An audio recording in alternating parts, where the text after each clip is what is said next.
Frederick playing on the right fullback, I think was a good decision eventually as the game progressed. I could see that DR Congo we are very, very strong on that position. And I don't think anybody else on that back line would have handled that position the way the young man did. He was very calm with all the pressure that was coming from that side of the pitch. He stood his ground, used his body very well when he needed to. Even though he's small in stature, he knows how to use his body and get in front on the winger. And I think he played very well. And in the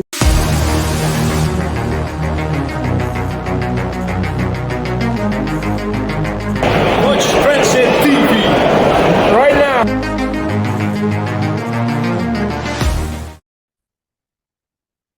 Transit Sports TV back again. Super Eagles 1, DR Congo 1. Super Eagles out of the so-called long qualification to 2026 World Cup in America. Finally, the end of the road for Nigeria to qualify for this one, and it was a very intriguing game today. Yeah, difficult to take as a Nigerian, but again, we have to do what we know how to do best, which is to look into the game and try to excavate some things that probably you, out of passion, did not see in the game. As usual, with my man Ugum here to make sense of this one. Nigeria took lead in the game, the third minute from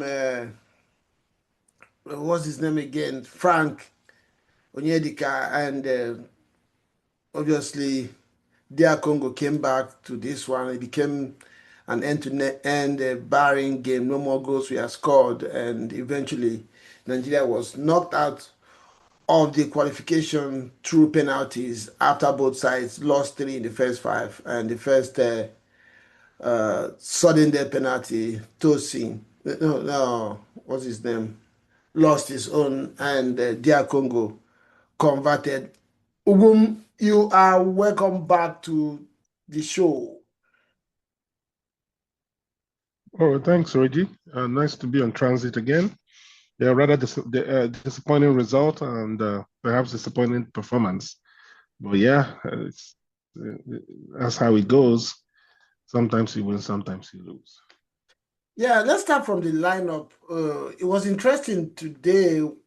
I was waiting to see what the coach was going to do with our central defense position. We've missed Olaino for a very long time. I don't know. I think he's injured on the right back.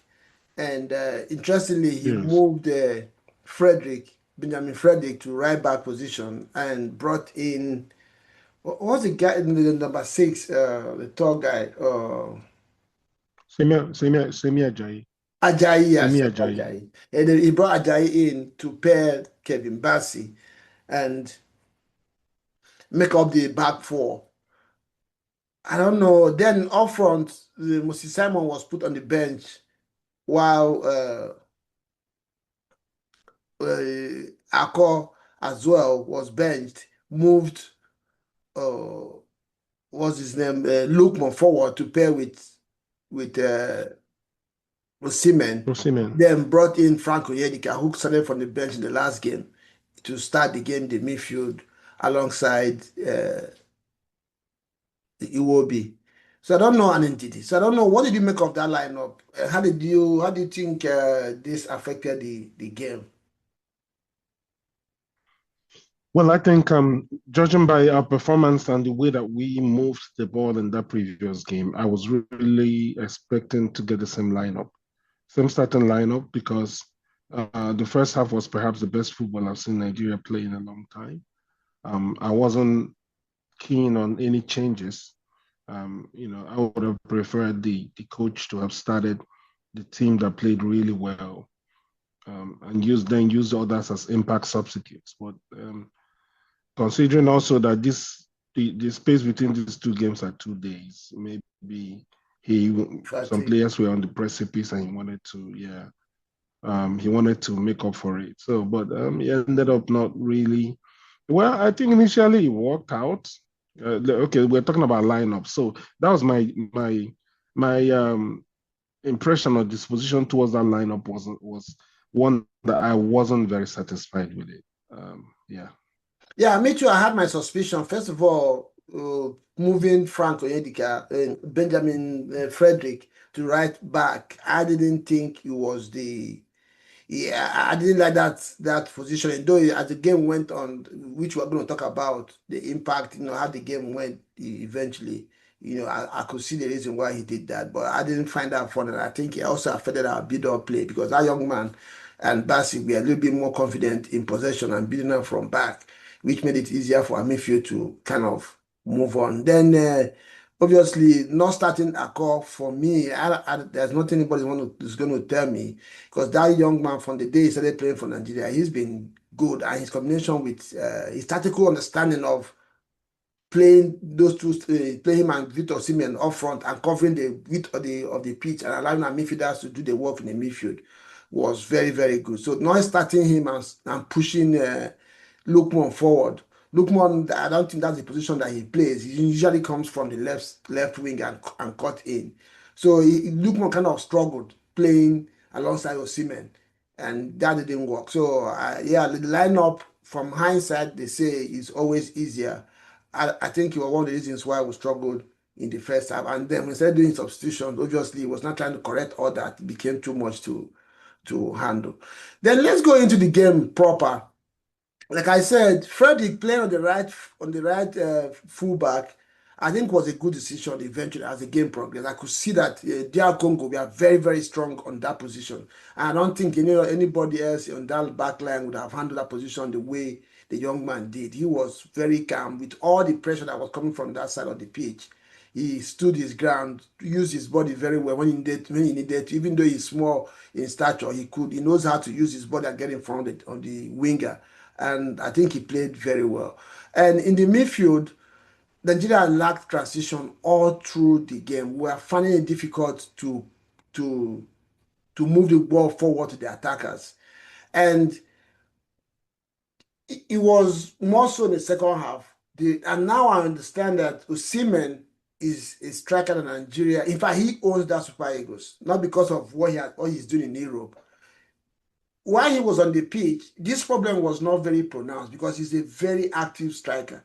He could run the length and breadth of that pitch and give players option. Once Osimhen left, we couldn't go forward because the players that we had, there were no movements.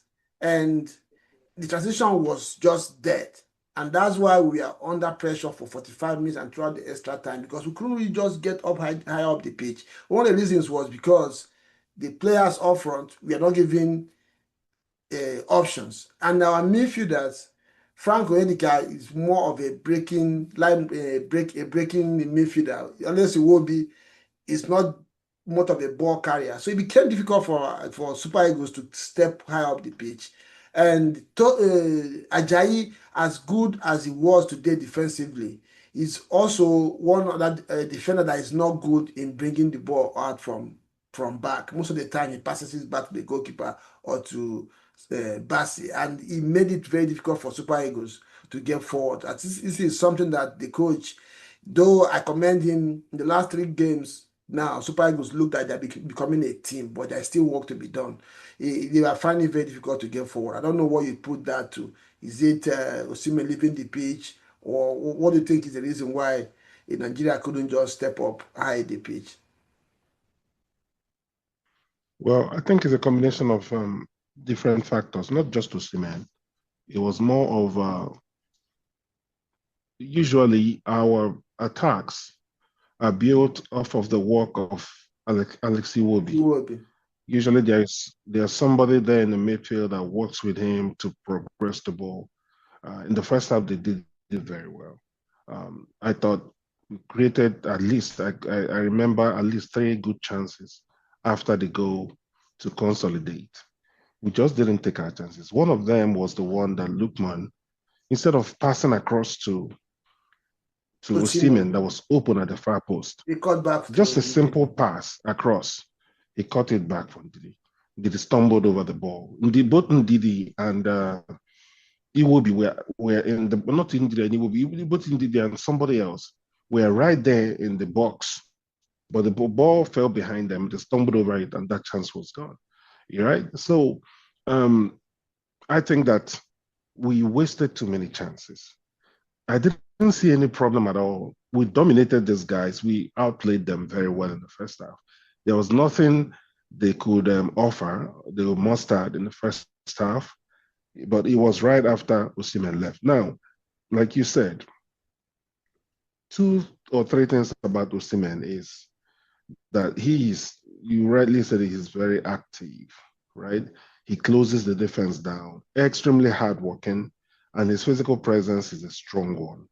And he strikes that fear into the hearts of defenders such that you know that if he gets an opportunity out of two, he will likely score one, right? So it keeps the defenders on their toes, makes them panic, makes the goalkeeper panic and all that. So once we lost him, that threat was gone, right? And then also his ability to hold up the ball. You can see that we brought in two strikers that the person that was supposed to collect the ball and turn or hold it up, the ball was bouncing off him all game, right? Before he got substituted, Tolu. So yeah, Osimhen, his absence really cost us. And that has been the case all three qualifiers.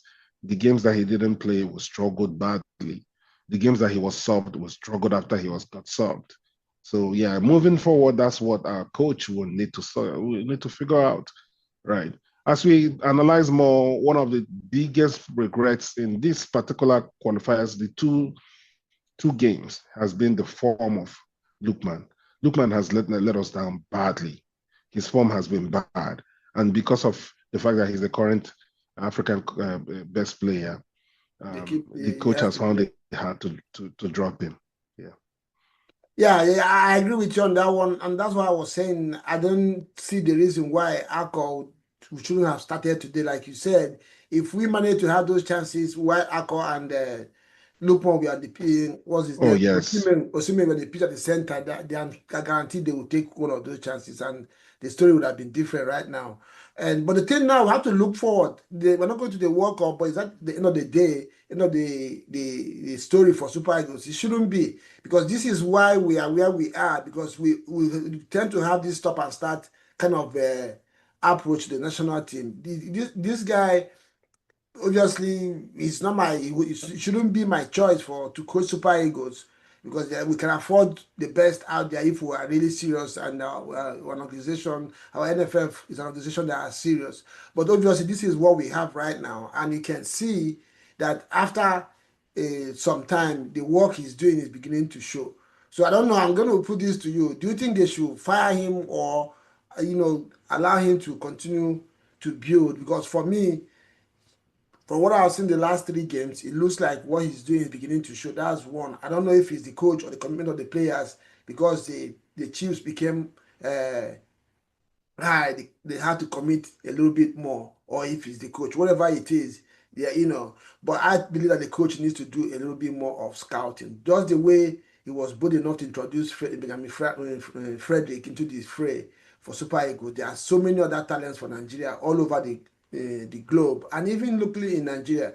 If he can also identify another three or four such kind of talents and bring them into the Super Eagles, I'm sure next time we won't be struggling this way to qualify for any major tournament. I don't know what your thoughts will be on those ones.